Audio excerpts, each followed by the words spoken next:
Hello everyone. So for today's agenda, we will have the discussion on Module 2 wherein it is one of the most important topics in inorganic chemistry, and that is solutions and solubility, which will also cover the complexes and the chelating agents. Okay, so before we begin with the objectives of the topic and also with the actual discussion, let me ask you guys a one question. Have you ever prepared or nag-prepare na ba kayo ng coffee at your home or juice para sa bisita ninyo or to anyone or even to yourselves? Nakapag-prepare na ba? So, most of you guys would answer na, yes ma'am, nakapag-prepare na po ako ng coffee or ng juice. So, when you mix the coffee with the hot water, pag minix nyo yung coffee sa water, automatically, the coffee will be dissolved. Am I right? So, that simple activity or everyday activity is actually a good example of a solubility and a solution. Okay? If we will relate the solubility and solution in pharmacy setup, so most of the drugs that we are usually taking has the concept of solution and solubility. And what are the different examples of dosage forms that we can apply solutions and solubility? So, a good example of different dosage forms are syrups, IV fluids, eye drops, oral suspensions, and injectable medicines. So, if we don't know what is solubility, so we could not prepare a pharmaceutical product that is stable and effective. Because if we do not know these two, the solution and solubility, therefore the product that you will be preparing will be ineffective and unstable. So for you to be able to produce a good quality product, you must know these two, or how or what are the must-haves to prepare an effective medicine. Okay? Next slide is the objectives of our discussion. So at the end of our discussion, we must be able to understand the importance of the solubility, the solution, the complexes, and the chelating agents, which are all necessary in preparing a pharmaceutical product. Next slide, let's proceed with the discussion or with the actual discussion on the solutions and solubility. So let us define first what is solution. So solution is one of the most common mixture in chemistry. So kapag sinabi nating solution, it is uniform throughout. Hindi mo makikita kung alin yung original na solute. So, example, sugar that is dissolved in water. Hindi mo naman makikita yung sugar crystal once na dissolved na siya sa water. Everything appears as a one phase or parang tubig na lang siya. Hindi mo makikita alin yung sugar na nalusaw dun sa water. Okay? Other good examples that can be seen in our daily living. Okay? Example is coffee, tea, vinegar, alcohol, and in pharmacy example naman, a good example for this one are the saline solution, IV fluids, ayan. Example of the saline solution is 0.9% sodium chloride. So, it is completely dissolved in water. Yung sodium chloride is completely dissolved in water. So, this 0.9% saline or sodium chloride solution is being used to patient because it is a homogeneous mixture. Okay? What does it mean? It is properly mixed. Okay? So, pwede siyang gamitin sa mga patient intravenously. Kapag sinabing intravenously, sinasaksak yung karayom sa ugat para ma-dextrose yung pasyente. Okay? Next slide, still under solutions. Okay? So, we have already defined what is solution. It is a homogeneous mixture of two or more substances. composed of a solute wherein the solute is the dissolved substance, yung natunaw na substance, and a solvent wherein that is the dissolving medium or dun lulusawin yung solute or yung buo natin na sample. Okay? So, solution has a two major components wherein that is the solute nga and the other one is the solvent. So, when we say solute, it is the substance na dinidissolve, okay? So, example is sugar, salt, drug powder, or vitamin C. And the other one is the solvent naman. Ito naman yung medium na magdi-dissolve. Yung gagamitin mo para mang-dissolve, okay? So, what are the examples of solvent? We have water, alcohol, and glycerin. So, what are the examples naman once we combine these two? So, we have the combination of salt and solute or water and solvent. Simple lang, okay? So, a good example or pharmacy examples are the oral rehydration solutions or yung mga Hydrate, okay? I know you're familiar with Hydrate. So, Hydrate is a medicine that is being used for those patients that are dehydrated. So, it is in a sachet. It is a powder in sachet. So, that powder in sachet will be dissolved in water. And you have to mix it. Then, after you mix it, the patient can take it. Okay? So, that's what solution is. Okay? It's about how you dissolve a solute into a solvent. Okay? So, another example, a very common example, making your chocolate drink, a Milo that is being dissolved in a cold water or in a hot water, okay? So, what is the solute? Is it the hot water or the Milo? So, the solute in there would be the Milo, and the solvent will be the hot water. So, what is the expected result for that? Therefore, you would have a chocolate drink afterwards. You would have a chocolate Milo drink as your final product or your solution. Clear? Next slide, let's discuss the solubility expression. So, what is solubility ba? So, when we say solubility, it tells us how much of a solute can dissolve in a certain amount of solvent. So, hindi lahat ng substances is para-pareho ng capability ng tutunawin. Okay? So, a good example, sugar dissolves easily in water. But if you change the sugar into a sand and dissolve it in the water, it will not easily dissolve in water, same as with the sugar. It would not because it is a sand. Okay? Another example, imagine putting a teaspoon of sugar into the water. So, it dissolves. Add another teaspoon of sugar into the same water. It still dissolves.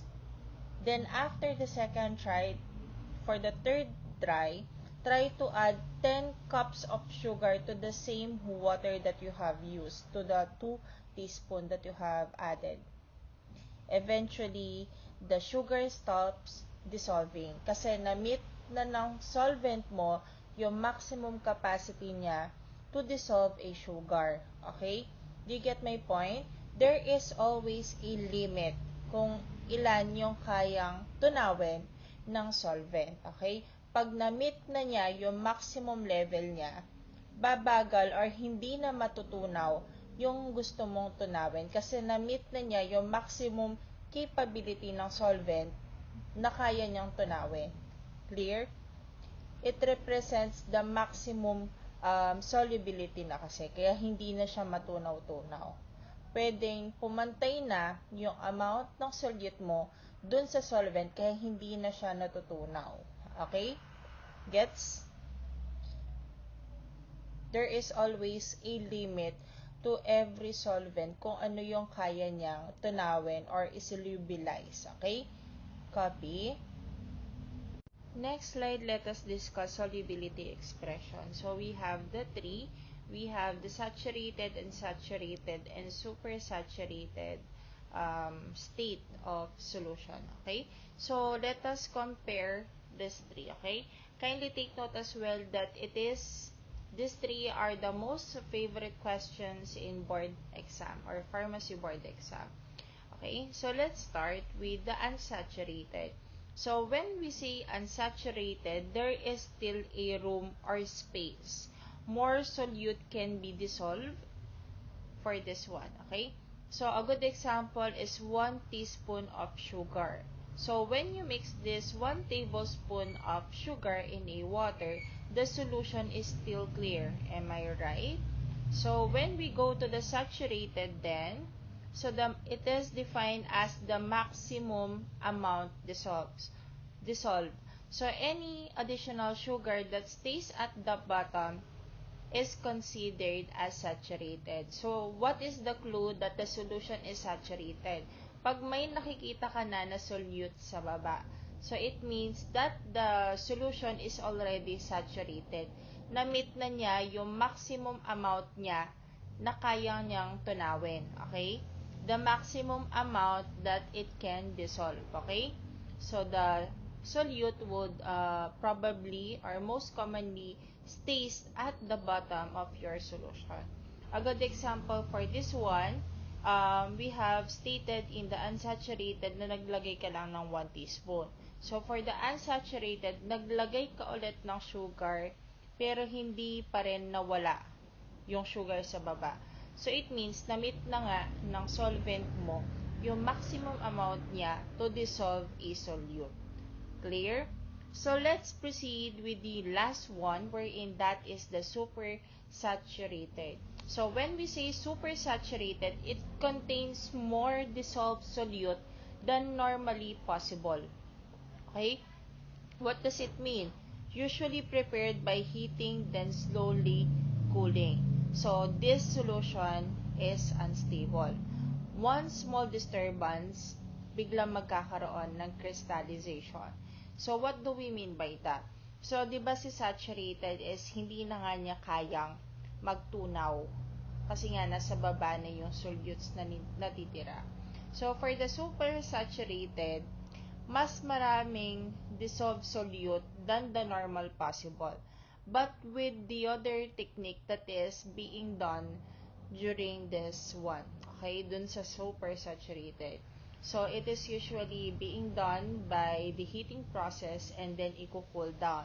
Tapos, yung magiging final product is crystallization or crystals. Okay?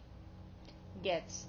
So, for example, kahit saturated na yung sample, pero kung ginamitan mo siya ng heat, kaya niya pa rin magtunaw ng maraming solute kahit saturated na siya kasi tinunaw ng heat yung mga natitirang solute kahit saturated na yung solution. Therefore, mas capable siya na magtunaw ng maraming solute kasi ginamitan ng heat.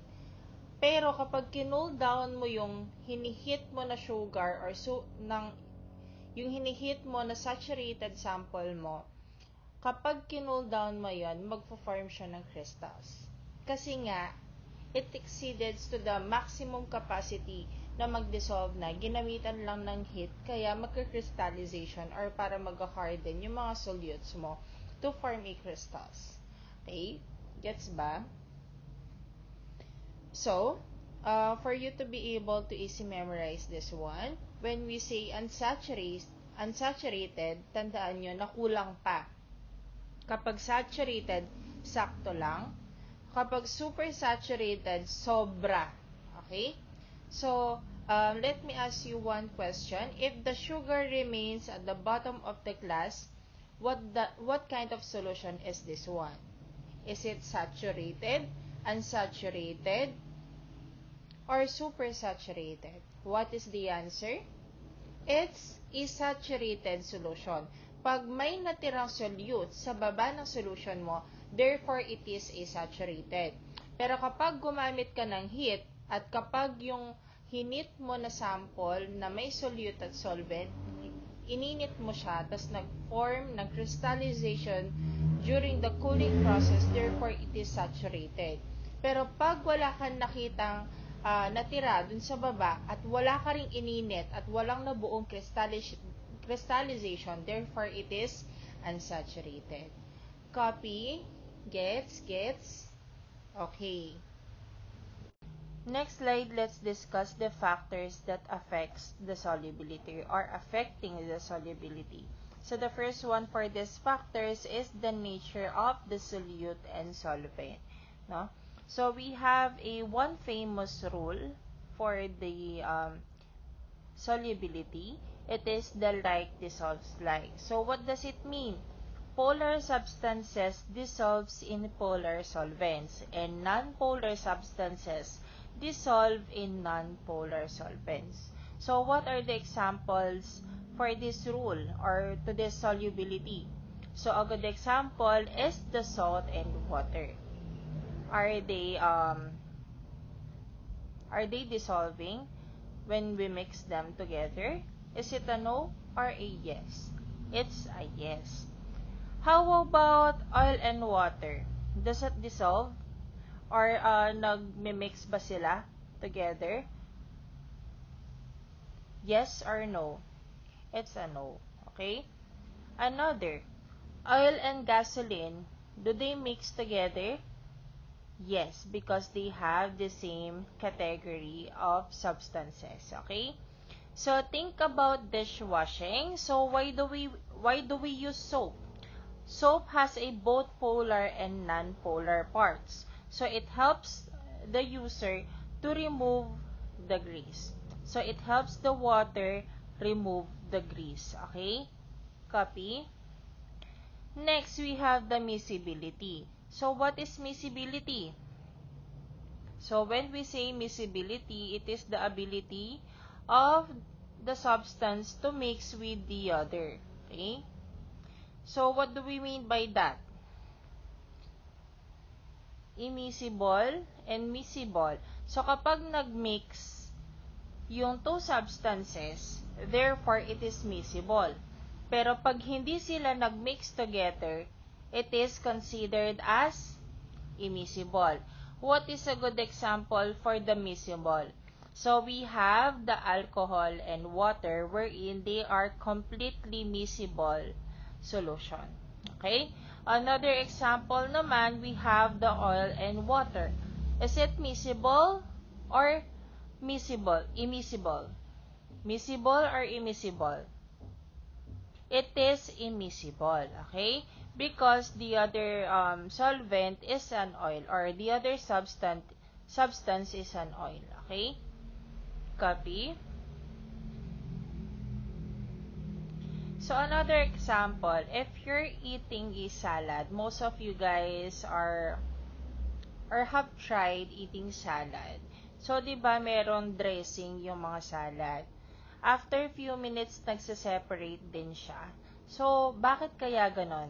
Because of the presence of the oil and water. Di ba yung mga veggies kasi, may mga natural water kasi yan, or because also it is washed through water.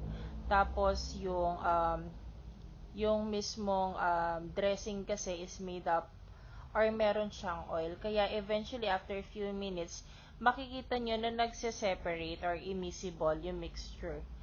Meron kayong makikitang portion dun sa salad ninyo na naghihiwalay yung oil dun sa water.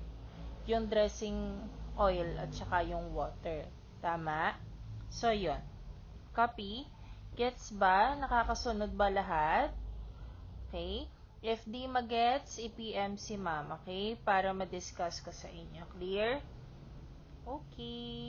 Still under the factors affecting the solubility. So for this one, we have the temperature. Wherein under temperature, we have the exothermic and endothermic. So, what is temperature ba kasi? So, the temperature affects solubility. Mostly are the solids. The higher the temperature, the more solubility. Example, the sugar dissolve faster in hot coffee. Okay?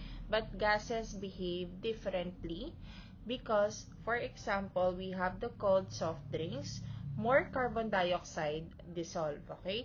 So, for the warm soft drinks naman, gas escapes. Clear? Ulitin natin. For the gases, they behave differently.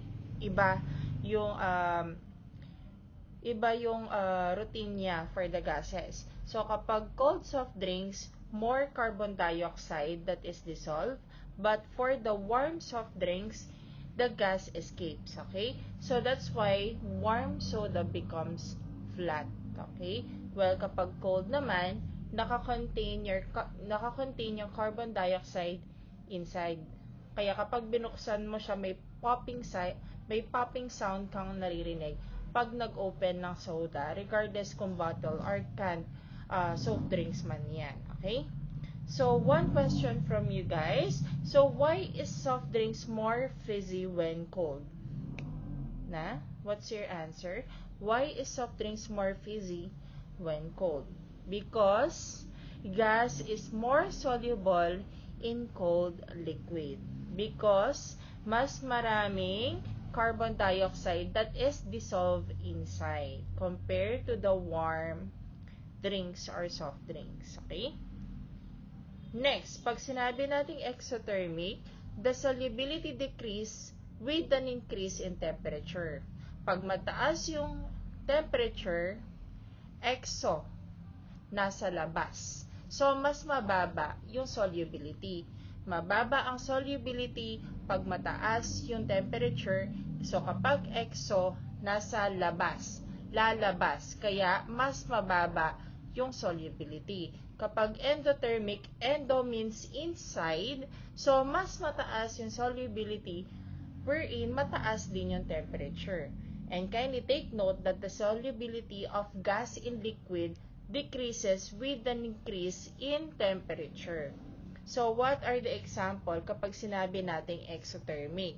Ano yung mga reaction na pwedeng example natin for the exothermic?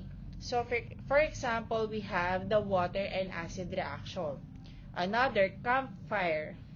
Another, rusting of iron. Another, freezing water into ice. Another is mixing of water and KCl. Okay? For the endothermic naman, kapag mataas ang solubility, mataas ang temperature, endothermic, nasa loob. Pag exo, nasa labas. So, what are the examples of endothermic? We have the evaporation of water and the baking of bread. Okay? Kindly take note of the examples. Baka lumapas sa quiz. Okay? Here's what I said a while ago about endothermic and exothermic. Kapag endo, inside, so, mas mataas yung solubility kapag mataas yung temperature. Papasok kasi siya.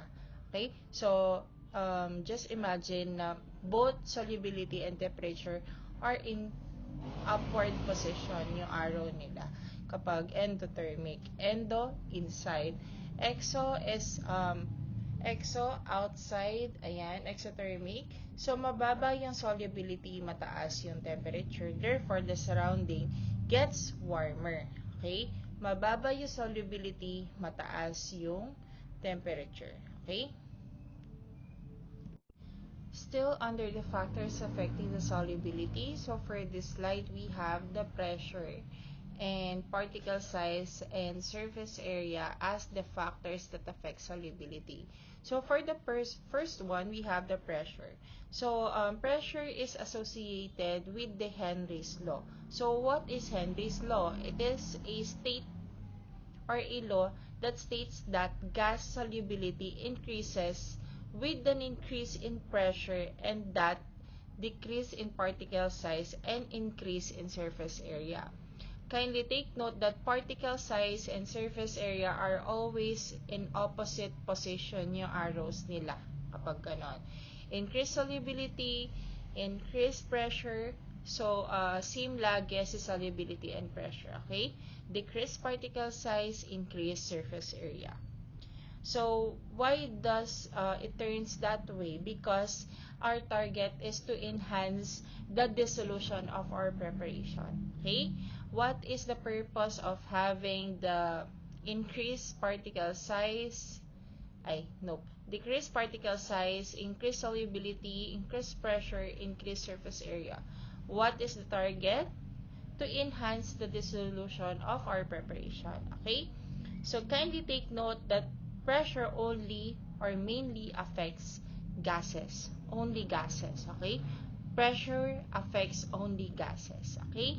So this is known or associated, the pressure is always associated with the Henry's law. Okay, kapag sinabing Henry's law, that is automatically known as the pressure. Okay? So the higher the pressure, the more gas it dissolves. And a good example for this one is the soft drinks that are bottled under pressure. Once open, the pressure decreased, carbon dioxide escape. That's why you hear the sound psh once you open the bottle. Am I right? So next we have the particle size. The smaller the particle, the dissolution is faster. Tama? Because, what is the reason for the faster dissolution? It's because it has a greater surface area. Okay? Because you have a small particle size or maliit lang yung size and then marami yung solvent mo or yung area kung saan siya pwede mag-dissolve, that's why mas mataas yung chance na ma-dissolve at mas mabilis. Copy? So imagine, a good example, yung whole sugar cube, yung mga naka-cube na sugar, nakikita na ba kayong ganon? So yung mga naka-cube na sugar, i-compare mo siya kapag magdi-dissolve ka ng sugar na powder. Sabay mo silang i-dissolve. Alin yung mas mauunang ma-dissolve? Yung powder. Kasi mas small yung sizes niya kasi powderized na siya. Compare kay cube na isang buo pa yan, may process pa siya na malulusaw mo na ng pakonte-konte bago malusaw as a whole. Okay? Pag powder kasi, maliliit na yan, tapos nilagay mo agad tunaw yan. Okay? In just ilang mix lang, tunaw na yan. Hindi mo na makikita si sugar sa water. Okay? Mas mabilis ang dissolution dun sa mas maliit yung size wherein that is the powder. Okay? So, the same principles applies lang din in pharmacy. Many of the medicines are micronized or in small sizes to improve the dissolution and absorption once we take these medicines. Okay? Para mas mabilis mag-take effect kapag pumunta na siya sa, or na-take na natin, or kapag pumunta na siya sa loob ng katawan natin. Okay? Gets? Copy? Nagets naman ang pressure, particle size, and surface area? Okay. Still under the factors affecting the solubility, so we have the presence of salt. So under the presence of salt, we have the salting in and salting out. Because adding salt usually decreases or increases depending on the sample or on the substance that is involved. So, for the salting out, kasi from its term salting out, the solubility decreases. Kapag salting in, solubility increases. Okay? So, what are the examples po for the salting out and salting in po, ma'am? So, a good example for the salting out is the protein purification in lab as well as some pharmaceutical preparations. Kapag naman sa salting in, some of the drugs that better dissolves kapag nag-take or tinake yung medicine with a water because nai-enhance or nai-improve yung interaction ng gamot together with the water. There's no specific sample because it depends to the ingredient of every medicine. Okay? So, one question from everyone or for everyone, can salt both increase and decrease solubility? Is it a yes or a no? The answer is yes, it depends to the substance involved nga ni. Okay? So, kindly take note that the presence of salt may either increase or decrease depending on the substance involved. And it will also depend on the solubility of the substance. Okay? Next slide, we have the solubility expression. So, we will be classifying substances, or this table is being used to classify substances according to the amount of solvent required to dissolve one part of the solute, ranging from the very soluble down to insoluble. Okay? So, kapag sinabi nating soluble, gaano ba ka-soluble? Okay? Scientists don't simply say madaling matunaw. Instead, they classify substances based from this table. Okay? So, let's start with the very soluble. So, we have less than 1. So, what does it mean? It dissolves very easily kapag very soluble. Okay? Kapag freely soluble naman, easily dissolve. Okay? Kindly take note. Freely soluble, it means easily dissolved. Kapag very soluble, dissolves very easily. Okay? Third one, we have the soluble. It dissolves normally. Okay? Then next, we have the sparingly soluble. What does it mean kapag ganan? It's difficult to dissolve kapag nasa range na siya ng 30 to 100 part of the solute. Okay? Next, we have the slightly soluble, wherein, what do we mean pag slightly soluble? Ranging from 100 to 1,000. Kapag meron ka ng ganitong range, what does it mean? It needs 4 more solvent. Okay? A need for more solvent. Okay? Second to the last, we have the very slightly soluble from 1,000 to 10,000. So, what does it mean pag ganito na yung range ng solute and solvent mo? What does it mean? It needs a lot of solvent for you to be able to dissolve. Okay? And lastly, we have insoluble. So, it is, what does it mean? It is practically does not dissolve anymore. Okay? Hirap na siya mag-dissolve for the insoluble or hindi na niya kaya mag-dissolve. Okay? Copy ba? So, for example, think of a Milo and hot water. Madidissolve ba agad si Milo sa hot water? Is it a yes or a no? It's a yes. Therefore, it is what? Very soluble. Okay? How about the sand plus water? Madidissolve, pero hindi lahat madidissolve or mabagal ang pagdissolve. Therefore, it can be classified under what? Madidissolve ba ang sand or hindi?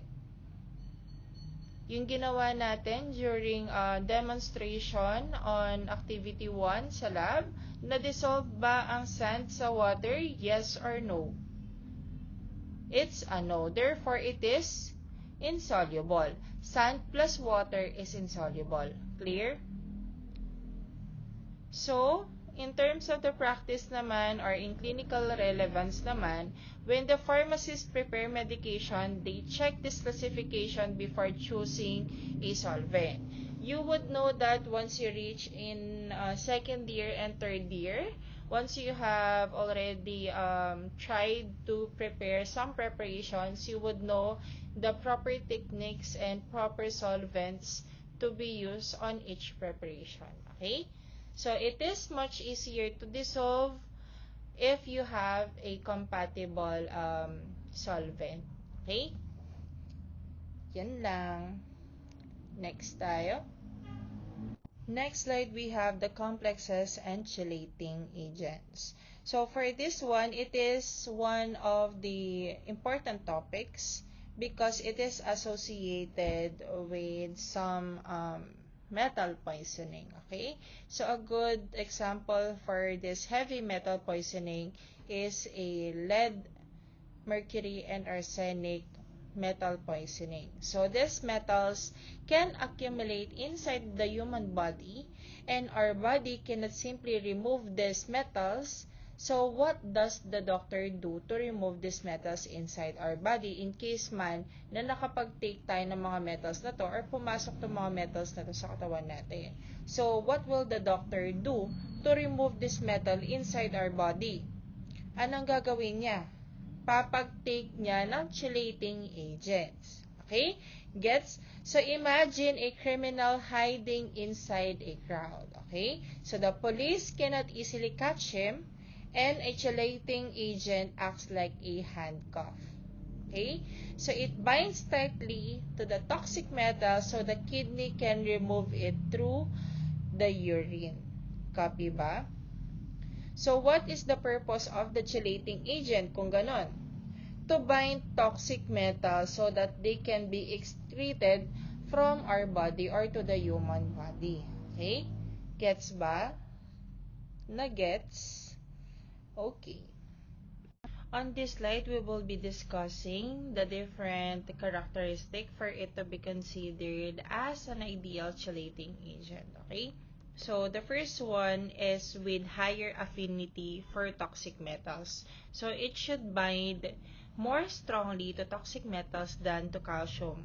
For what reason or why? Because calcium is important for the muscle, nerves, and bones.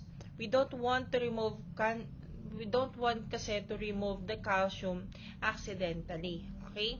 The second ideal will be higher affinity than body ligands. Okay? So it should grab the toxic metal before other molecules do. Okay? Next, we have the water. It should be water soluble.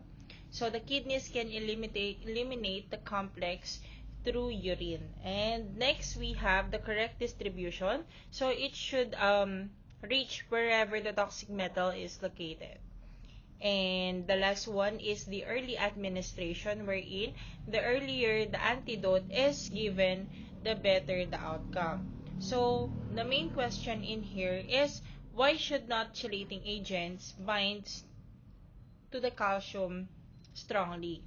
Because the answer in there is that because calcium is essential for normal body function. Okay? Next slide, we have our first chelating agent is calcium disodium editate. Okay? So this is probably one of the most important antidotes for lead poisoning. Okay? So the lead exposure may come from the old paints, batteries, and industrial work. Okay? So once the lead comes inside the body or to the human body, the lead damages the nerves, kidneys, and the blood cells. So what is the mechanism in there that is happening? So this drug bind to the lead. After binding, the kidneys will eliminate the complex. And kindly take note of the important info that the route of administration in administering this chelating agent is through IV only. IV means intravenous or through the veins, okay? So once you have inserted this chelating agent to the intravenous, it would circulate into the bloodstream, okay? Eliminating the lead inside the body, okay? This calcium disodium editate is not or cannot be administered IM or intramuscularly, only IV, okay? Always remember that po, okay? So what heavy metal is calcium disodium editate mainly used for? Saan na heavy metal ginagamit si calcium disodium editate? It is being used on the toxication of the lead. Okay? Lead. Kapag calcium disodium editate, si lead poisoning. Okay? Lead yung metal or heavy metal na i-eliminate mo sa body ng tao. Clear? Gets? Ano pala yung reason bakit hindi siya ini-insert via IM or intramuscular? Kasi mas masakit siya kapag IM siya sinaksak. Kasi walang CSF penetration or cerebrospinal fluid penetration kasi kapag muscular or through IM siya ginawa. Unlike kapag intravenous kasi, meron CSF penetration. Okay? So, ano pa ba yung other informations? Wait lang. So, kapag lead poisoning, usually 1 gram is diluted 2 to 200 to 300 ml of normal saline infused for 1 hour twice daily, and to the second course repeated after 1 week. Para siyang tetanus kapag sinaksak. Ayan. So, 1 hour twice daily no? So, and then after 1 week, i-insertan ulit, okay? So, this calcium disodium editate is also being used for the ferrous, zinc, um, copper, and manganese poisoning. Pero hindi siya ginagamit for mercury poisoning. Only for ferrous, zinc, copper, lead, and manganese poisoning. Hindi siya pwede kay lead poisoning. Okay? Tapos, ang direct effect niya kapag na-overuse is kidney damage, febrile reaction, and anaphylactoid reaction. Kapag kidney damage, kasi nga toxic metal dissociate in the tubule.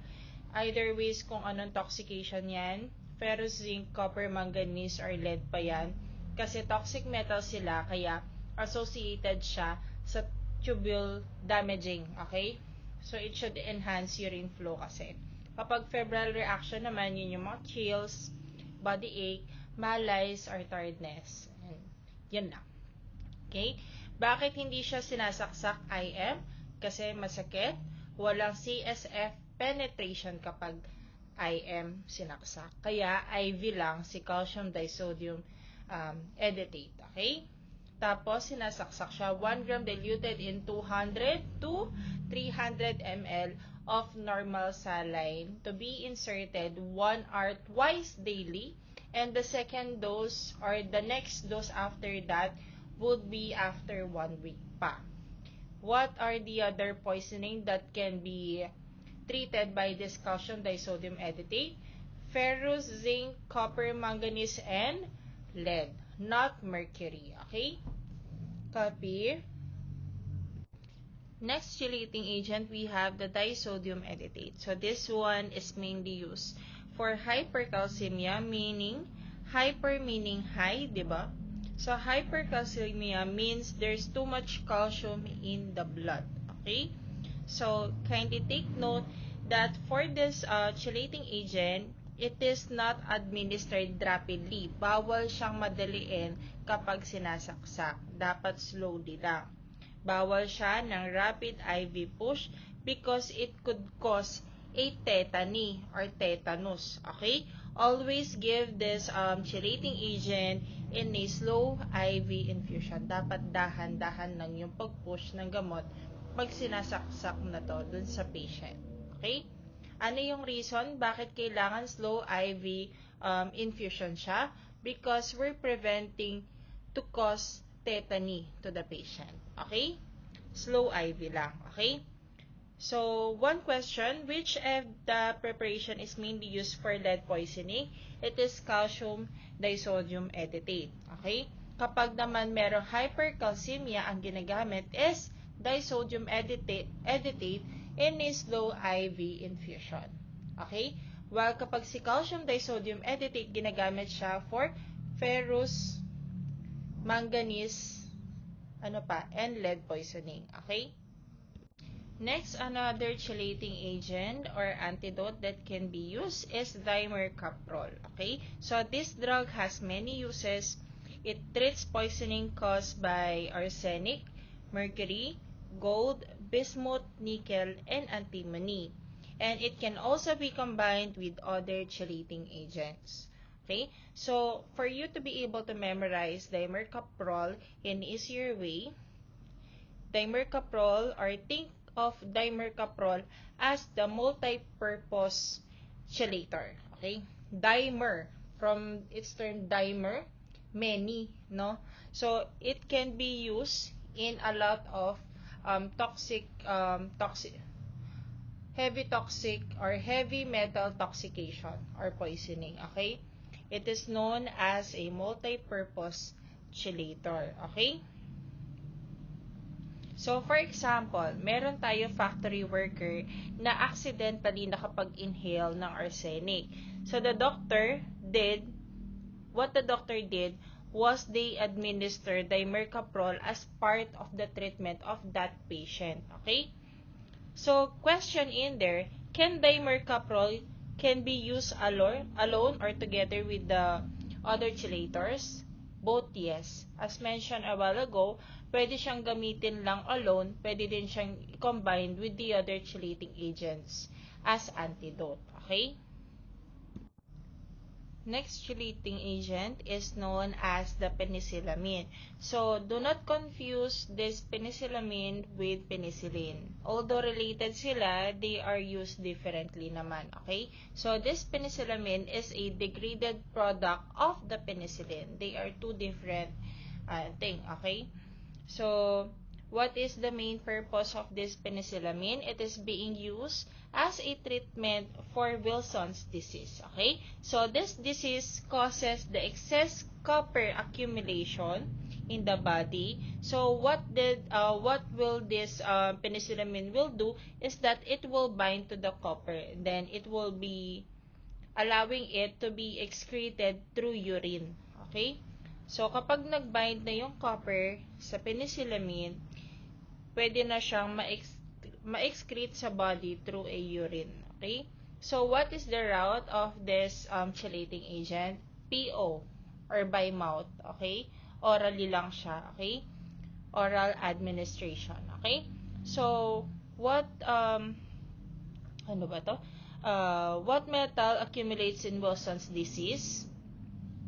Ano yung sinabi ko kanina? Ano yung tinitreat ni penicillamine? Kakasabi ko lang, it's a copper. Okay? Kindly take note of that. Okay? So, what are the other uses pa ba ni penicillamine? It can be used for cystinuria and cystine stones, and also it can be used for scleroderma treatment. Okay? So, kapag sinabi natin cystinuria and cystine stones, these are the stones made from the amino acid formed in the kidney, liver, ureter, and bladder. Okay? Kapag naman scleroderma, it is through the benefits by increased soluble collagen. Ayan. Kapag sumobra ka ng collagen, magkakaroon ka ng scleroderma. Okay? It is also being used for chronic lead poisoning. Yan. Adjuvant kasi siya to editate. Ayan. Ginagamit din siya for copper and mercury as alternative poisoning. Okay? Ano pa ba? Other details. Yun lang naman. So, the main common ADR niya is cutaneous dermatological reactions. Ayan. Yun lang. Okay? Kindly take note na kapag penicillamine, what is the route? PO or oral administration or by mouth. Ayan. Tapos tinitreat niya din si gold dermatitis and cystinuria. And also it treats the Wilson's disease. Kapag sinabi nating Wilson's disease, there is an excessive copper inside the body. So what will penicillamine will do is that it will bind to the copper and then it will be excreted through the urine. Okay? And penicillin and penicillamine are two different things because penicillamine is a degraded product of your penicillin. Okay? Next slide, we have the last chelating agent for this topic, okay? It's the deferoxamine mesylate, okay? It is known as a white crystalline and lyophilized powder, okay? So, what is it, or where it is being used? What kind of poisoning? It is being used for iron poisoning. So, for example, an iron tablet may look like candy to children, but once they have accidentally swallowed large amount of these iron tablets, it could lead to or it could cause a severe poisoning. Okay? So, what is the mechanism of this deferoxamine mesylate? It is through the binding to the excess iron that it will be eliminated the iron drug complex throughout the body. Okay, what is the route of administration for this drug? It is through IV or IM. What is the brand name for this deferoxamine? It's cuprimine, as in parang mine yung spelling. C-U-P-R-I-M-I-N-E. Cuprimine. Okay? So, that is the brand name for the deferoxamine mesylate. Okay? So, what is the source for this? What is the species that was used to extract this drug? It is Streptomyces pilosus. Okay? Gets? kindly take note of all the information that I'm mentioning that is not written on the PowerPoint, okay?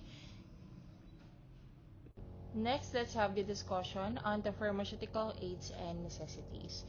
So, pharmaceutical aids are ingredients that have a little or no therapeutic effect, but they are important or necessary in preparing medicines. So, what is their purpose? It is to improve the stability of the medicine, to improve the taste, the color, to enhance the color, to preserve the medicine, to improve the texture, and also to longer or to maximize the shelf life of the medicines. So without these ingredients kasi, medicines may spoil quickly or become unpleasant to take. A good example, imagine a cup syrup without the preservatives. So if binuksan mo na siya, mabilis masira yung syrup kasi wala siyang preservatives. So, in just few days, may magpo-form na bacteria and fungi may grow inside the syrup. So, the medicine is now unsafe to take. Okay? Another, kindly answer me with this question. What pharmaceutical aid do you think is found in toothpaste? Stating what I have mentioned a while ago on what is pharmaceutical aids. So, what are the pharmaceutical aids that were used in toothpaste? Possible answers could be flavoring agent, coloring agent, and preservatives. Okay? Gets na ba what is pharmaceutical aids? Okay? Copy? Okay. Next, for the objective of this discussion, it is for us to understand the importance of the different pharmaceutical aids and necessities in preparing pharmaceutical products. Okay?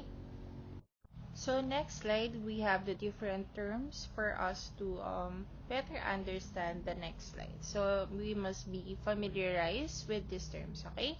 So, the first term is acid and bases. So, when we say acids and bases, these are used to convert drugs into forms that are easier to formulate. So, the purpose of this acid and bases is to help improve the drug solubility, stability, and absorption.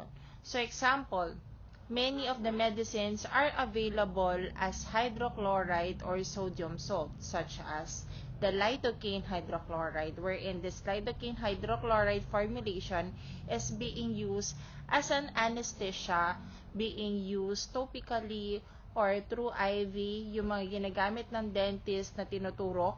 Ayan, pagbubunutan, ayan, or pag sensitive yung ipin, tapos ipapasta, ayan, yan yung tinuturok ng mga dentist sa atin, okay?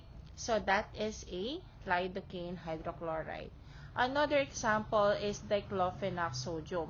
This diclofenac sodium is being used as one of the common pain reliever, okay? So, why do we convert drugs into salt forms? So, what is the reason behind this one? Okay? So, it makes them easier to formulate and dissolve kasi. Okay? Next, we have the buffers. Ano yung purpose ng buffers? Most of you are already familiar with this term, buffer. But what is buffer? Okay? So, when we say buffer, it helps maintain the pH of the medicine. pH. Remember, kapag sinabi nating buffer, automatic, it is connected with the pH. Okay? Kapag sinabi nating pH, it is the acidity or basicity. Okay? So, it is associated with the pH of the medicine with the desired range. Okay? So, it keeps the drug stable and also reduces the irritation.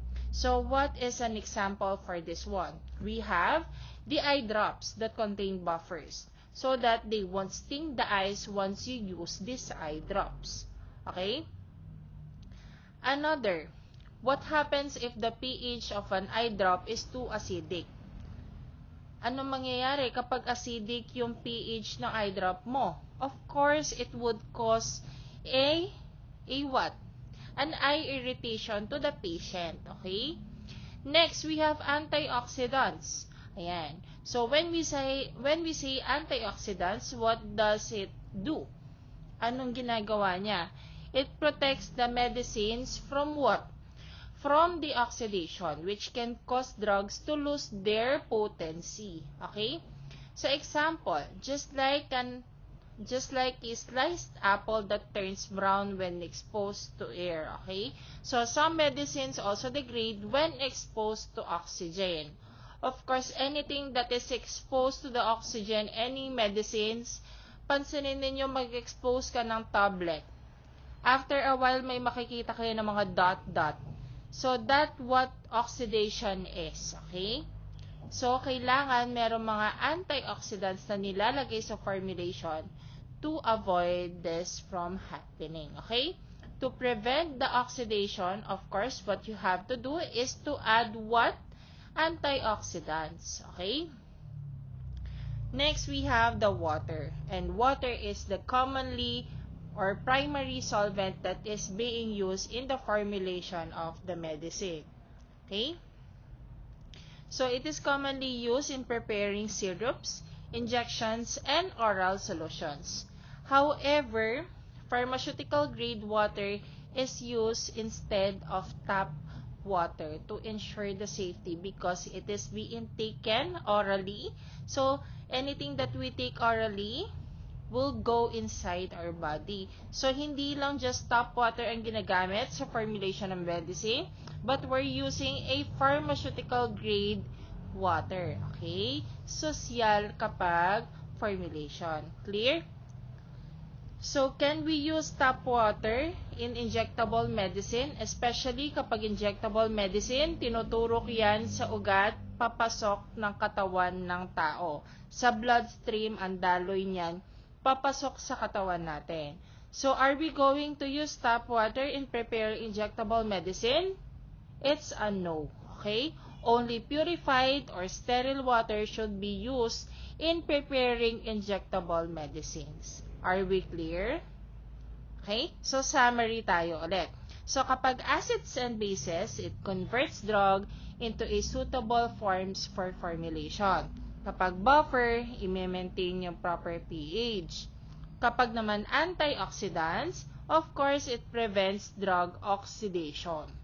Kapag water naman, it serves as the primary solvent in many pharmaceutical preparations. Take note, we will be using pharmaceutical grade water in preparing formulations. Okay? Copy? Okay. So, next slide, let's discuss what is acids and bases. Okay? So, it is very important in medicines because many of the drugs are acidics and basics. And few of the example includes aspirin wherein it is acidic, antacids are basics, and vitamin C is acidic. But for the vitamin C, meron na siyang basic form wherein yun yung mga immune pro, wherein the ingredient being used in there is sodium ascorbate. Okay? Ito yung mga ginagamit ng mga patient na acidic. Kasi kapag tinake nila yung vitamin C or also known as ascorbic acid, tas acidic ka, pwedeng mag-trigger yon ng hyperacidity dun sa taong yon kung acidic yung tao. Okay? That's why meron tayong bagong formulation na sodium ascorbate for acidic persons. Okay? So, understanding these acids and bases help us pharmacists and you guys, future pharmacists, to know how drugs react inside the body. So, what happens when you taste the lemon? Okay? So, what happened? It's sour. Why? Because lemon contains acids. Okay? Copy? Gets ba? Okay. Let's proceed with the general properties of acid. Okay? So, acids is known for its sour taste. No?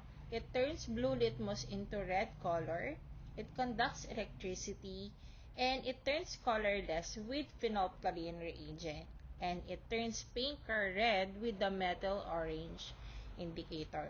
It also reacts with the metal. That's why it conducts electricity. And also it releases hydrogen ions. Okay? So what are the examples of acids? We have vinegar, lemon juice, and soft drinks. Okay? So, what happens when you taste the lemon? Okay. So, it's sour in taste. Why? Because it contains acid. Okay? Gets ba? Nakakasunod? Okay? Okay. Let's proceed with the general properties of bases. So, it is known with a bitter taste, slippery feeling or feel, no? It turns the red litmus into a blue color, and also it releases hydroxide ions, okay? For the phenolphthalein agent, it turns pink to violet color with phenolphthalein, and it turns yellow with the metal orange. Okay? So, what are the examples of bases? So, we have soap, baking soda, and antacids. Okay? So, safely reminder that do not or never taste laboratory chemicals. These are only for familiar household substances. Okay? Gets ba? Okay. So, next slide, we have the Arrhenius concept. So, we have two substances in here. So, we have the acids and bases. So, if we have the acid substance, kaya niyang magbigay or mag-provide ng hydrogen ions or H-positive ions in water or aqueous solution. Kapag base naman yung substance mo, wherein kapag sinabi nating base, meron siyang OH. Example is sodium hydroxide as an example. Ngayon, if you have sodium hydroxide, therefore, this base is capable of giving or providing hydroxide ions naman since base. Okay? So, kaya niya magbigay in aqueous solution or water. Okay? What is an example po kapag acid substance? So, for example, we have HCl or dihydrochloric acid. So, if mag-undergo siya ng reaction in water, no, ang mangyayari, magse-separate si hydrogen at saka si chloride. Kasi nga, ano sabi kanina? Si acid is capable of providing hydrogen ions. Okay? Kaya nag-separate, naging hydrogen na lang siya plus chloride, yung final product natin. Clear? So, for example naman, for the base, gaya ng sinabi ko kanina, a very good example is sodium hydroxide. And gaya ng definition na sinabi natin, once it undergoes a reaction in aqueous solution, ang mangyayari is magsiseparate si sodium at saka si hydroxide. Okay? So, magiging final product mo is sodium plus OH negative. Kasi, anong definition natin kapag base? Si hydroxyl group has the capability of giving or providing hydroxide ions. Kaya yung final product natin is sodium plus OH. Yung OH na yon, yun yung hydroxide ions natin. Okay? Clear? Gets ba? So, kapag acid, kaya niyang mag-produce or magbigay ng hydrogen ions. Pero kung base yan, kaya niyang mag-provide or magbigay ng hydroxide ions or OH negative. Clear? Okay. Next slide, we have the Bronsted-Lowry concept naman. So, for this one, when we say Bronsted-Lowry concept, letter B as in Bronsted, no? So, kindly take note of a proton. Diba kapag wala yung parang shape sa baba ng B, para siyang P. So, yun yung keynote nyo doon, proton, Bronsted, P, at saka B. Okay? So, when we say Bronsted-Lowry concept, for this one naman, we will be talking about the proton acceptor and proton donator. Okay? So, kapag sinabi nating acid dito, we have two definition din like yung Arrhenius kanina. So, for Bronsted naman, si acid is any substance that is capable of donating a proton. Kaya nga si acid, kindly take note, donates a hydrogen ions. Okay? Proton donator sila. Okay? Kapag naman si base naman, kindly take note, proton acceptor naman si base because it is defined in there nga that base is any substance that is capable of accepting. Kaya acceptor siya. Okay? A proton in a chemical reaction. Okay? So, yon. So, for example, we have a good chemical reaction of HCl plus H2O. Once it undergo a reaction, your final product is H3O plus the chloride. Okay? So, what happened in here is that nag-donate si hydrochloric acid ng hydrogen niya kay water. Kaya naging H3O na siya. Okay? Tapos, na-separate na rin si chloride. Gets? So, what happened in here is, nag-donate si acid kasi proton donator siya, no? Or proton donor siya. And then, ang nag-accept pagdating dun sa final product is si base na or si water. Okay? So, naging proton acceptor naman si water wherein water is a base. Tama? So, Bronsted-Lowry concept. So, the main difference lang naman kasi for the Arrhenius and the Bronsted nga, for the Bronsted kasi, we're talking about the proton acceptor and donor. For the Arrhenius concept kasi, ang tinutukoy lang naman natin dito is yung hydrogen ions and hydroxide ions. Okay? So, yun. Next slide, we have the Lewis acid-base concept. So, when we see Lewis acid-base concept, we're talking about the pair of electrons for this one. Unlike with the Arrhenius kasi, we're just talking about how it reacts on the aqueous solution, no? Kapag naman Bronsted, if it is a proton acceptor or donator. For this one naman, it's the pair of electrons. So, if it is a Lewis acid or acid, no, they are a good electron acceptor. It accepts electron pair. Okay? And when we say base naman, or Lewis base, kasi nga Lewis acid base yung concept natin.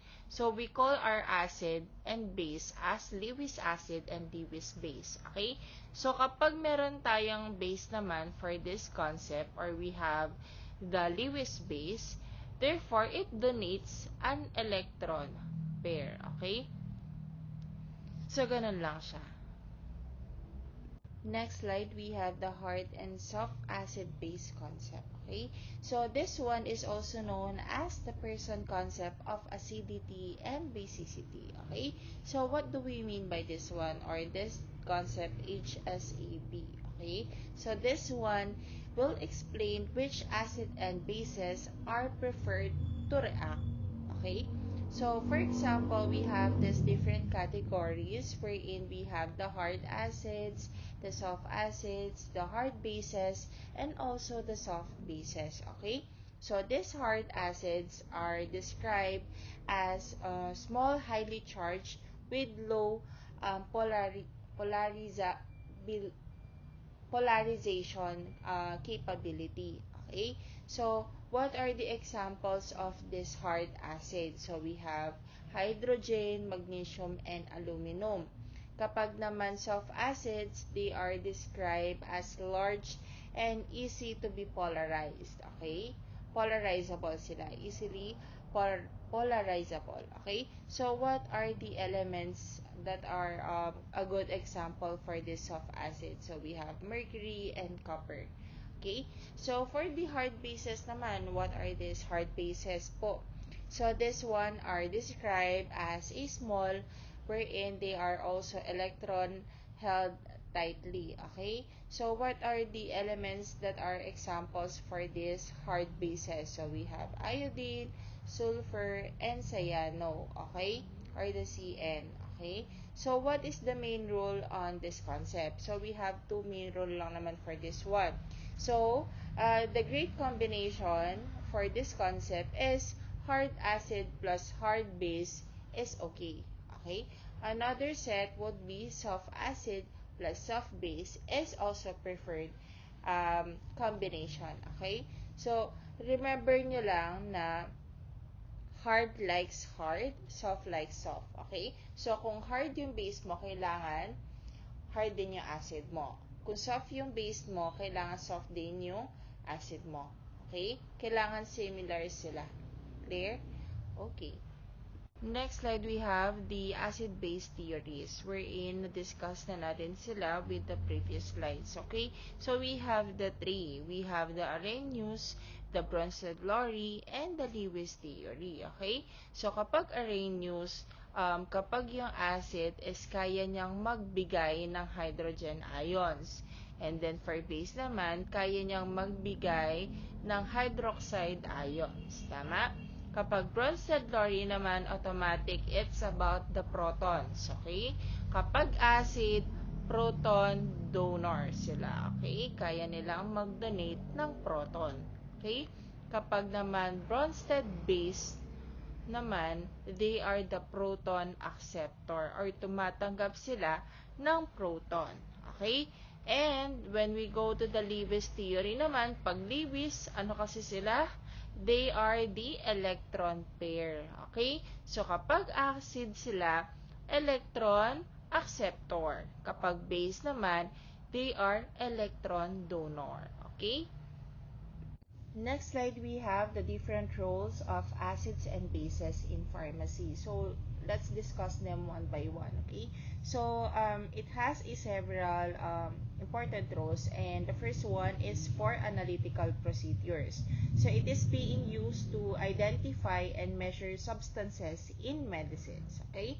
Kapag naman sinabi nating buffer system, it is being used to maintain or to stabilize the pH of the pharmaceutical preparations or reagents. Okay? And next, it is being used to dissolve insoluble medicinal. So, what do we mean by that is that the acids and bases can help make poorly soluble drugs dissolve better. So, ini-enhance ng mga acids and bases yung solubility ng mga drugs na may poor capacity to dissolve. Okay? And the last one is the effervescent mixture. So, these acids or bases or diacids can react with the sodium bicarbonate or the NaHCO3, okay, to produce a CO2 or carbon monoxide gas causing the fizzing effect, okay? So, what are the examples of the dissolving insoluble medicines? What are the examples for this one? So, a good example for this one is the lidocaine hydrochloride and niacin, okay? And also, you have to take note that when the acids or bases are introduced into the human body, they must be physiologically compatible with the body fluids. So, too much or too strong an acid or bases it is can cause a corrosive effect to the body. So, examples of acid that can be used in effervescent preparations can be citric acid, tartaric acid, and sodium dihydrogen phosphate or NaH2PO4. Okay? It is easy to remember all of this by analyze buffer dissolved effervescence. Okay? Analyze buffer dissolves effervescence. So, on these slides are the pharmaceutically important acids. So, these acids can be used in the formulation or in formulating pharmaceutical products. So, we have hydrochloric acid, sulfuric acid, nitric acid, phosphoric acid, hydrofluoric acid, and the boric acid. And among the six, the strong acids are the hydrochloric acid, the sulfuric acid, and the nitric acid are the first three on this list. And the remaining three are the phosphoric, hydrofluoric acid, and boric are considered as weak acids. Okay? So for the hydrochloric acid, this acid is commonly found in the stomach acid component, or it is considered as a stomach acid component. While for the sulfuric acid, it is considered as a strong acid and it is highly corrosive, and also it can be used in a widely setup or in industrial setup, no? Lagi siyang ginagamit in the industrial setup. For the nitric acid naman, it is being used in manufacturing and also in chemical formulations or reactions. while for the phosphoric acid, it is being used in food, beverages, and different pharmaceutical preparations. And for the hydrofluoric acid naman, it is a weak acid that is being used for uh, ionization. Ayan. It is termed as hydrofluoric kapag ionization, but it is extremely dangerous and corrosive. So, kailangan there is always proper knowledge on how to handle these acids, especially yung mga strong acids natin, okay? So, last one is the boric acid, wherein it is commonly being used in pharmaceutical and antiseptic preparations, okay? Next, we have this glacial acetic acid from the National Formulary.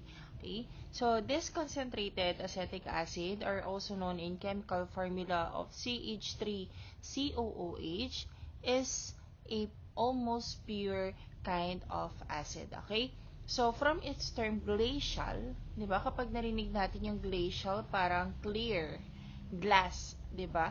So, the physical properties, or it is described as a clear glass-like solid when it is cold. Okay, so it is described in such characteristic: clear glass-like solid when cold.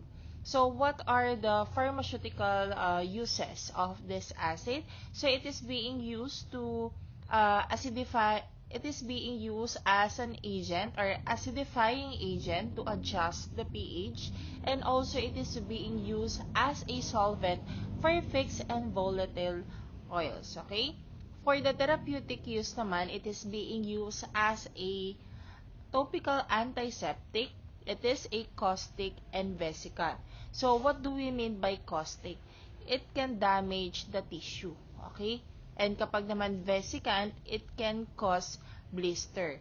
So, in short, glacial acetic acid is mainly used as an acidifying agent and solvent, and it can have an antiseptic effect when appropriately formulated. Okay? Next slide, we have acetic acid. So, acetic acid is used pharmaceutically as an excipient in the preparation of the aluminum subacetate solution. So, it functions as a solvent in menstruum, and that carries the other components of the formulation. So, in short, it helps the ingredients combine properly and form a uniform solution. Okay? Next slide, we have the diluted acetic acid from the National Formulary. So, this diluted acetic acid is mainly used as a local anti-infective. So, what do we mean when we say anti-infective? So, from its term infective, papasok sa isipan natin yung infection. So, what is the cause ba ng infection? It is usually caused by a bacteria, kaya magkakaroon ng infection. So, the main purpose of the diluted acetic acid would be for cleanser, for cleaning, to remove those bacteria. Kaya nga tinawag siyang anti-infective. Okay? Ayan. So, to be specific, it is used as a local anti-infective. So, kapag sinabi nating local anti-infective, local, specific lang, or dun sa upper part lang, pwedeng gamitin yung mga diluted acetic acid. Okay? So, kapag naman, in terms of the different solutions of this diluted acetic acid, we have two type of solution. So, we have 1% solution and 0.25% solution. So, kapag 1% solution, it can be used for the skin or as a wound dressing. Panglinis ng sugat. Ayan, no? Or panglinis ng skin. Okay? And then, the other percentage would be 0.25% solution. So, this one naman can be used for bladder irrigation. Kapag sinabi natin irrigation, pang-cleanse, okay? So, parang, gagawin doon. Pwede siyang, instead na water yung pang-cleanse, ito yung gagamitin nilang solution, okay? Another, it has different properties that can be used. Like, it is considered as the, as, um, Ang term to? Spermicidal. Okay. So, kapag sinabi nating spermicidal, it can damage kasi or can destroy sperm cells. Okay? So, this diluted acetic acid can be used in the preparation of the contraceptives. Ayan. Di ba ang purpose ng contraceptives kasi is to prevent pregnancy or to normalize or to control yung or to normalize the bleeding in women, yung menstruation, ayan, to make it a routine. Kaya ginagamit siya sa mga contraceptives, ayan, preparations. And also, it can be used in some vaginal douches preparations. And it can also be used for the marine stings. Ayan, pag nakagat ka ng jellyfish or ng sea urchin stings, ayan, so ginagamit si diluted acetic acid to remove the venom of this jellyfish and sea urchins. Okay? Ayan. Next, let's have the different bases that is being used in the formulation of different products, pharmaceutical products. So, we have two books. So, we have the National Formulary and the USP. No? So, kapag may nakalagay na NF, that is National Formulary. And kapag USP NF, that means United States of Pharmacopoeia. So, these books contains different ingredients, no, na can be used as a reference in creating formulations, no. So, for this slide, let us enumerate different pharmaceutical bases that can be used in formulating products. So, we have sodium hydroxide, National Formulary, potassium hydroxide, National Formulary, calcium hydroxide, National Formulary, magnesium hydroxide, USP, sodium bicarbonate, USP, potassium bicarbonate, USP, sodium carbonate, National Formulary, and strong ammonia solution, National Formulary. Next, on this slide, let us discuss buffers and buffer solution. So, when we see buffers, this is a system that helps resist change in pH when relatively small amount of acid or bases are added. So, in simple terms or words, it is a buffer that helps keep the pH relatively stable. So, these buffers are being added to make your solution or preparation stable. Okay? So, in Tagalog explanation, imagine if you have a solution, kailangan natin siyang i-maintain dun sa certain pH range niya, kaya magdadagdag ka ng buffer. Okay? To maintain the pH range, you have to add a buffer. Clear? So, kapag nadagdagan lang yan ng konting acid or base, ayaw nating tumaas or magkaroon ng change dun sa pH. So, what you have to do is that you have to put a buffer. Okay? So, yun yung main purpose ni buffer, no? Para walang magbago dun sa pH, walang change na mangyari na malaki kapag nadagdagan or nabawasan ng acid or ng base. Okay? So, that's how important buffer is. Okay? Para siyang shock absorber. Kapag sinabi natin shock absorber, it doesn't completely eliminate the movement, but it reduces the effect of the sudden change. Okay? Copy. It simply resists the sudden pH changes. Okay? Iniiwasan niya na magkaroon ng changes kapag nagdagdag ka ng acid at bases. Yun yung trabaho ni buffers. Clear? Kapag naman sinabing buffer solution, it is the solution that contains a weak acid mixed with its conjugate base or weak base and conjugate acid.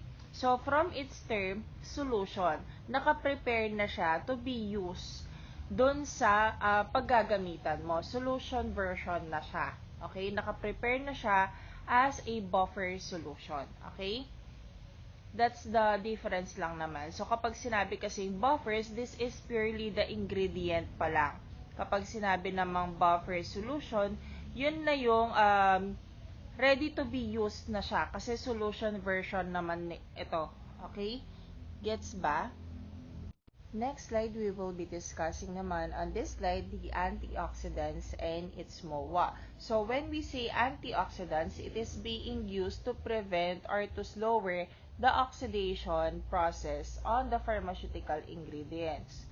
So in Tagalog, in easier way of discussing this one, ginagamit siya para maiwasan o mapabagal yung oxidation sa mga pharmaceutical ingredients na gagamitin during the formulation. So, how does it works?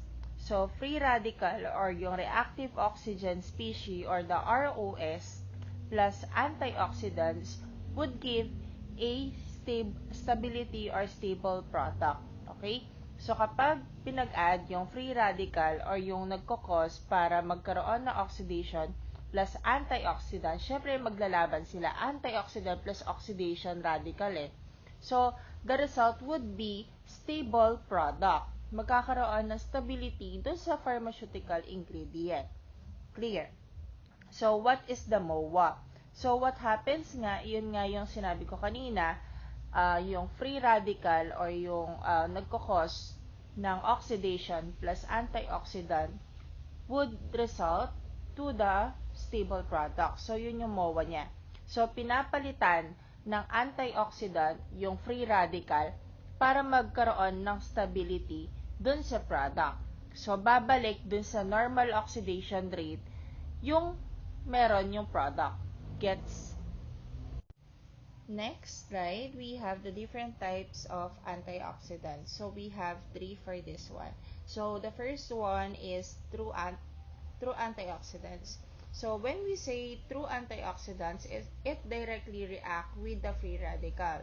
So, kapag may free radical, wherein we have discussed na pag sinabi natin free radical, yun yung gustong mag-react dun sa drug. So, yung true antioxidant ang gagawin niya is magre-react dun sa free radical na gustong mag-react dun sa drug. So, what will happen is napoprotect yung drug from the oxidation. Okay? So, what are the different examples of the true antioxidants? So, we have propylgallate, vitamin E, BHA, or also known as the butylated hydroxyanisole, BHT, or the butylated hydroxytoluene, wherein this BHT is being used as a preservative for fats and oil. Okay? So, the second type of antioxidant naman is known as the reducing agent. So, when we say reducing agent naman, these substances are easily oxidized themselves. Okay? Nag-oxidize yung mga to on their own selves because they have reducing properties. So, instead na ang drug ang mag-oxidize, yung reducing agent muna yung mag-oxidize, and through this way, napoprotect niya yung drug. So, what are the different examples of reducing agent? So, we have vitamin C, sulfites, and hypophosphites. Okay? So, in simple analogy, para siyang sacrifice. Yung reducing agent, ang unang masisira or mag-oxidize bago yung drug ang madadamage. Okay? And the last type of antioxidants that we have is the antioxidant synergies. So, for this one naman, magre-react siya with heavy metals that can catalyze or speed up the oxidation. So, may mga metals like iron and copper na pwedeng mag-accelerate ng oxidation. So, ang gagawin ng synergies ay tutulong siya by binding or reacting with these metals kaya hindi makakatalyze yung oxidation. So, what are the examples of antioxidant synergies? So, we have citric acid, tartaric acid, EDTA salts, and lecithin. Okay? So, what does it mean kapag sinabi nating EDTA? These are ethylene diamine tetraacetic acid. Again, ano yung ibig sabihin ng acronym na EDTA? It's ethylene diamine tetraacetic acid. Okay? Gets ba? Okay. Next slide, let us discuss what are microminerals. So, these microminerals are minerals na kailangan ng katawan natin in relatively large amount, usually more than 100 mg per day. Okay? So, important sila for body proper function like bones, muscle, nerves, fluid balance, and metabolism. So, what are the examples of these macrominerals? Few of the examples are calcium, wherein when we say calcium, it is for the bones, teeth, and muscle contraction. Another example, we have phosphorus, wherein this phosphorus is for the bones, teeth, and energy production naman. So, another one is sodium. So, sodium is responsible for the fluid balance and nerve function. Others like potassium for the muscle and nerve function, and others like magnesium for the enzyme reaction and muscle function, sulfur for the component of some proteins, and chloride for the fluid balance and stomach acid. Okay? So, in easy way to explain everything that I have said, macrominerals are minerals na kailangan natin in larger amounts compared to the trace elements.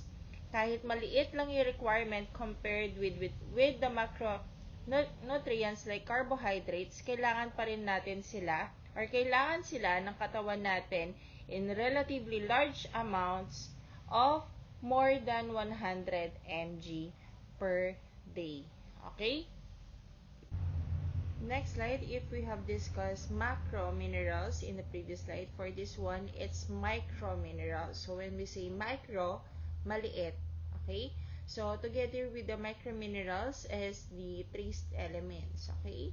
So, we will be discussing this one for this slide. So, when we say micro minerals or trace elements, there is a need for a smaller amount of energy or elements in our body, usually less than 100 mg per day. Diba kapag macro, more than 100 mg per day. For the micro minerals, it's less than 100 mg per day. Okay? How to take note what are the different trace elements or microminerals that is included for microminerals. So, kindly take note na si Coco nag-CR kasama ni Mom. Okay? So, ayan. So, another is si Fifth and Sevi IZ. Okay? So, ayan. So, it's a lot easier for you to remember this mnemonics para hindi nyo na kailangan i-memorize yung buong table of elements or to memorize what's in the table of elements. Okay? So, when we say microminerals, ulit, meaning, kapag micro, maliit. So, maliit ang kailangan ng katawan. May mga kailangan yung katawan natin na elements na dapat masustain natin in our everyday living. Okay? Maliit man sila, pero malaki yung role nila sa katawan natin.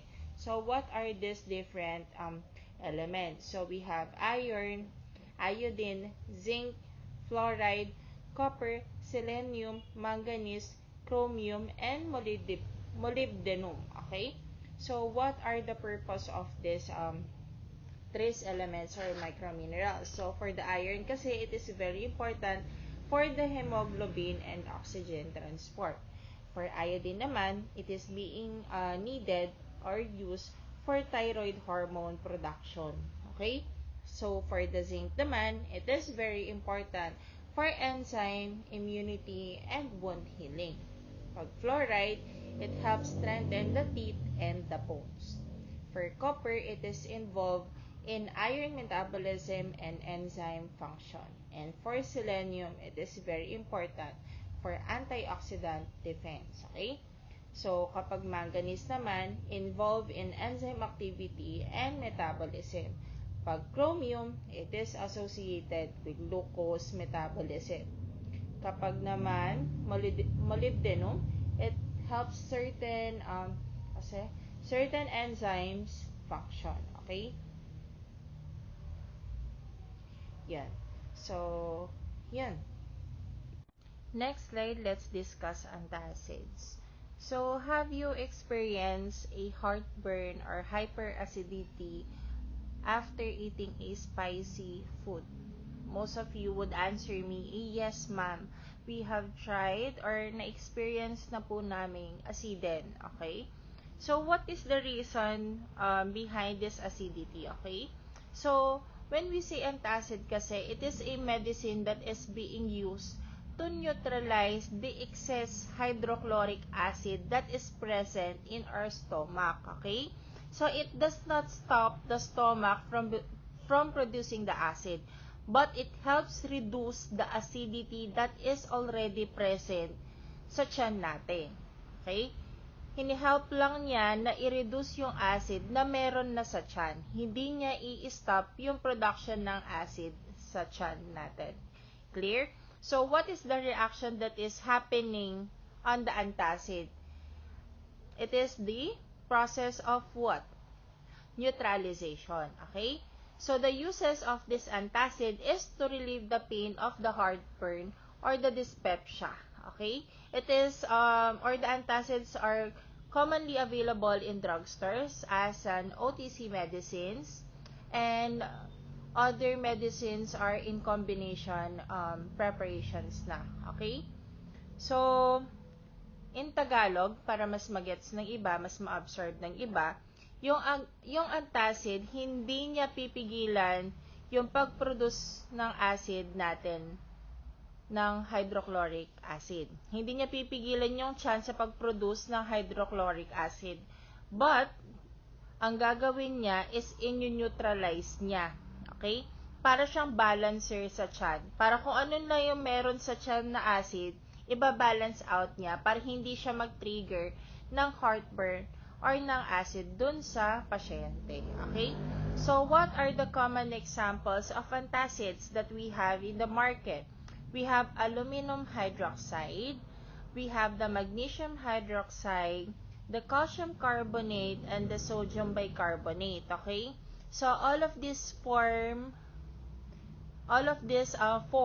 are considered as the common antacids that is commonly used. And most of the preparations that we have in the market are the Tums, the Kremil S, okay? We have Kremil S plain, the pink one, and the Kremil S advanced or the blue one, okay?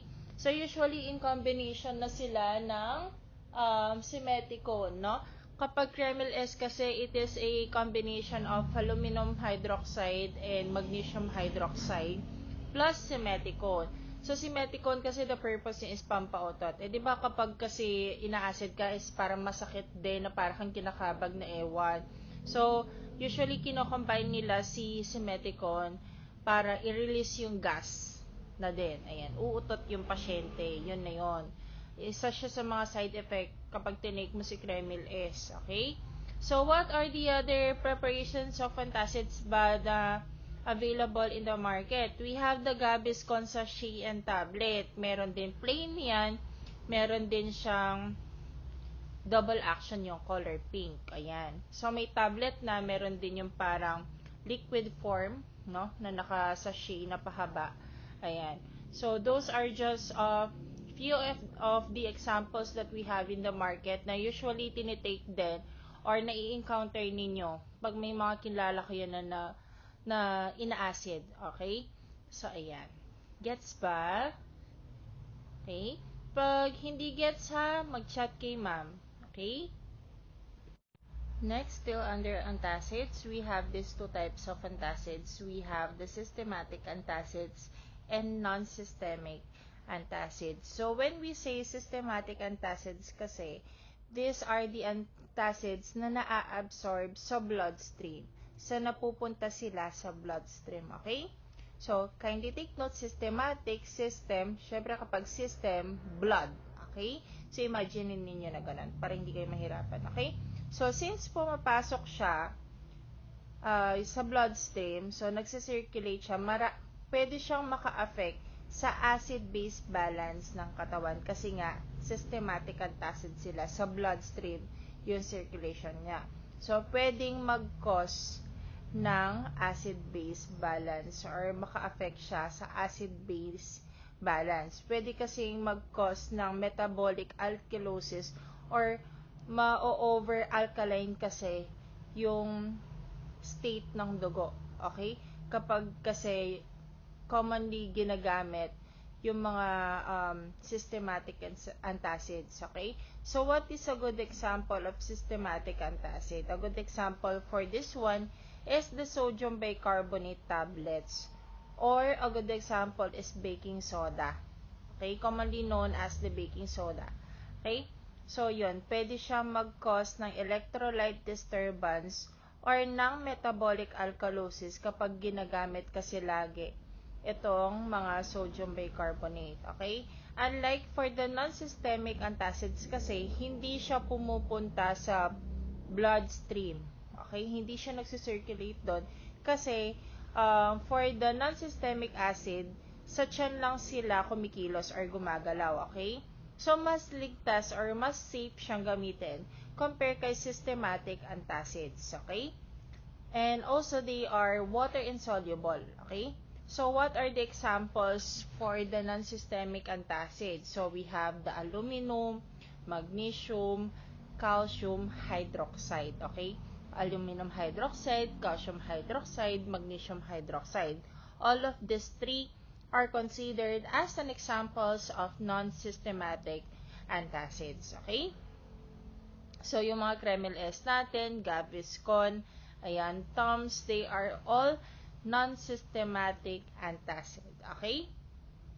And kindly take note that the combination of aluminum hydroxide and magnesium hydroxide has a side effect then. Okay? So, as early as now, first year, you must take note that most of the medicine has side effects. Okay? As you go along through your years in pharmacy, malalaman ninyo kung ano yung mga different purpose and side effects ng mga gamot. But for the antacids, ang usually side effect niya, tandaan nyo na, common side effect kapag antacid is diarrhea or constipation.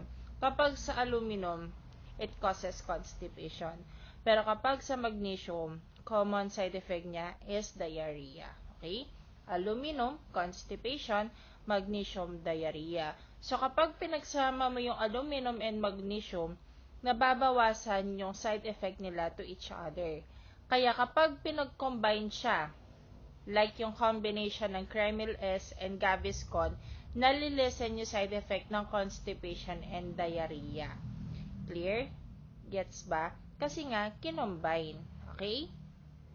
So, ulitin natin, pag sinabi natin systematic antacid, saan siya nagsisirculate? Sa system, it's on the bloodstream. Kapag non-systematic antacid, non-systematic, so hindi siya sa blood. No significant absorption. Okay, none. No significant absorption. So, dun lang siya sa tiyan mag-e-effect. Okay? Clear? Next slide, let's discuss the different classification of antacid according to their onset of action or yung gaano kabilis yung take effect ng mga antacid. Okay? So, we have three onset of action. We have the rapid, the intermediate, and the slow onset antacid. So, when we say rapid onset antacid, from its term rapid, mabilis yung effect ng antacid. Merong immediate relief doon sa patient. Pero yung common side effect kasi dito sa mga rapid, kindly take note, na pwede siyang mag-cause ng systematic alkalosis. Same nung sa diniscuss ko kanina na sodium bicarbonate or baking soda. Kasi ang circulation niya is through the bloodstream. Okay?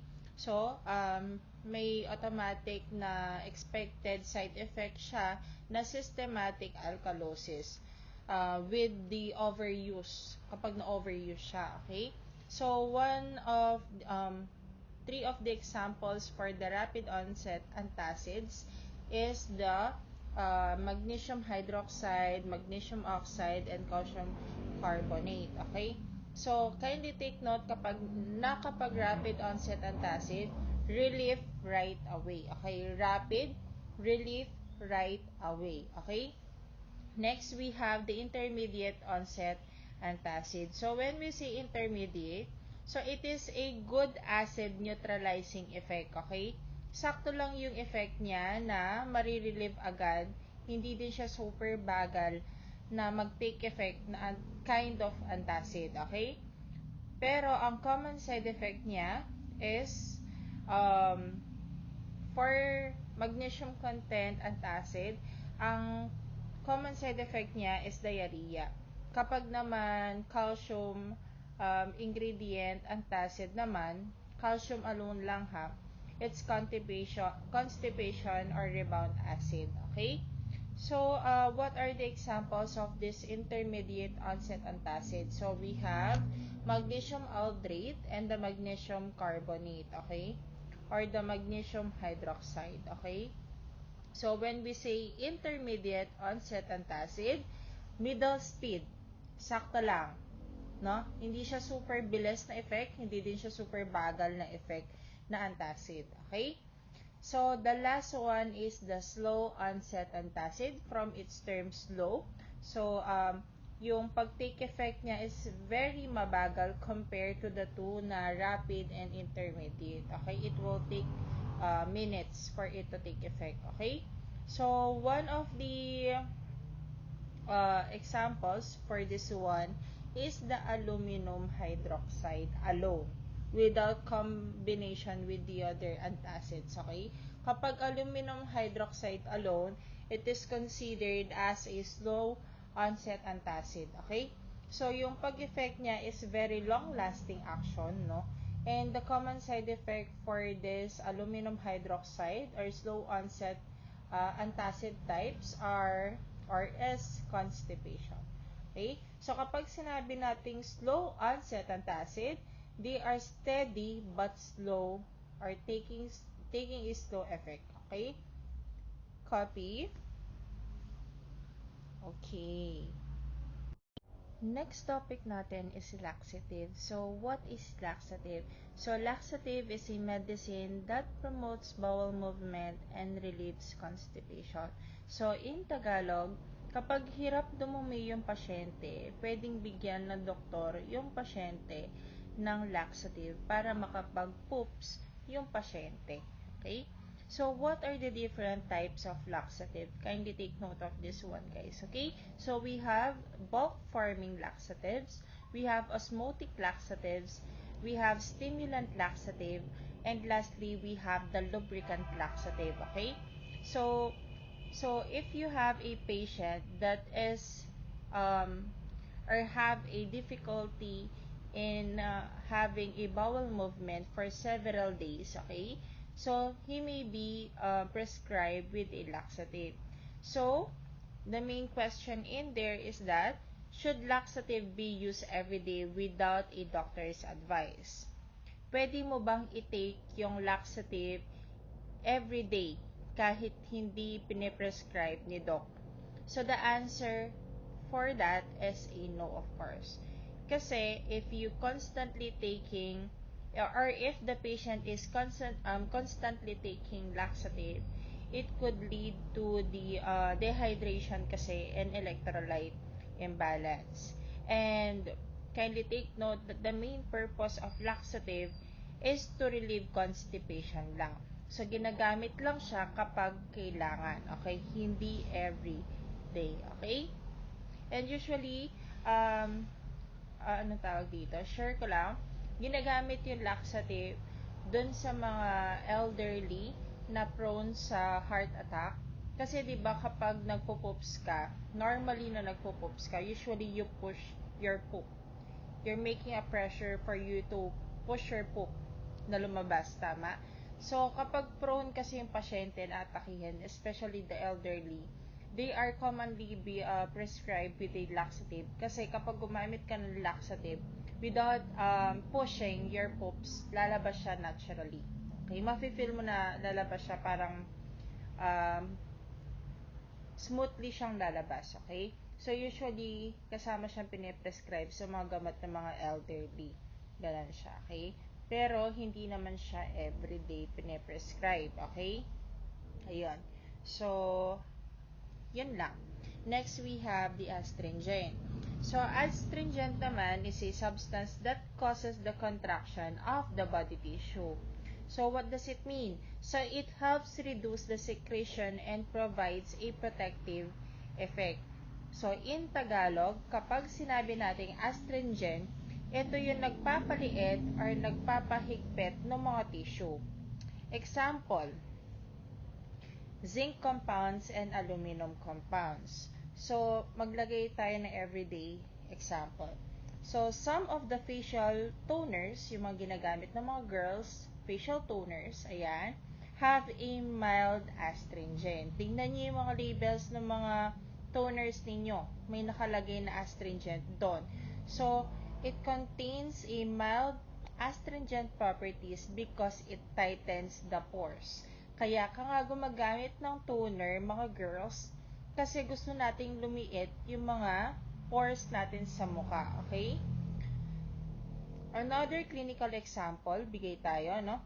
So, certain topical preparations are used to reduce skin irritation and minor bleeding.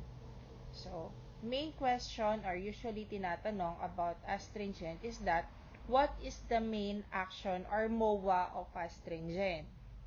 So, the answer for that, kapag may nagtanong sa inyo, ano yung MOA ng astringent? Sagot kayo with the whole confidence na it contracts tissues. Okay?